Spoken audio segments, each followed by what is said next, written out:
पता है, लोग ऐसा कहते हैं कि सीधे साधे लोगों की यहाँ पे उतनी कद्र नहीं होती, सीधे साधे लोग ना बहुत परेशान होते हैं, जबकि वो बात सच है, क्योंकि ये ज़माना सारा टेढ़ा है। वो कुछ ना कुछ ऐसा ऐसा दिखा देते हैं कि जिसकी वजह से ना आपको उस गंदी राह पे चलना ही पड़ता है, उंगली टेढ़ी करनी पड़ती है। और हम क्या है, या तो जब तक वो आखिरी बूंद घी की नहीं निकलती तब तक ऐसे डब्बा टेढ़ी टेढ़ी करते रहेंगे, या फिर नया डब्बा खरीद लेंगे।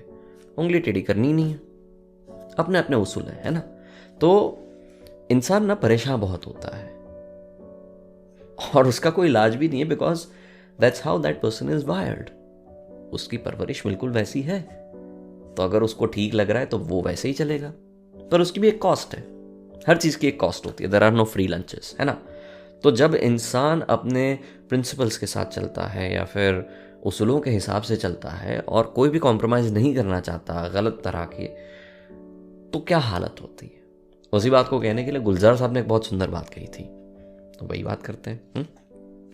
बहुत छाले थे उसके पैरों में, बहुत छाले थे उसके पैरों में, कमबख्त उसूलों पे चलने लगा था, कमबख्त उसूलों पे चलने लगा था, बहुत छाले थे उसके पैरों में। देखिए, इसमें कुछ कहने वाली बात नहीं है या फिर किसी को कुछ समझाने वाली बात नहीं है कि जब तक आप सह सकते हो तब तक उसूलों को फॉलो करो, नहीं होता है तो फिर निकाल दो। नहीं, अपनी अपनी अंडरस्टैंडिंग होती है लाइफ को लेके। अगर फॉलो करना है तो उसको वैसे कॉस्ट पे करनी है, अगर नहीं करना है तो दूसरी तरह से करनी है, राइट। कुछ ना कुछ तो नुकसान होने ही वाला है, तो जो आपको ठीक लगे वही कीजिए।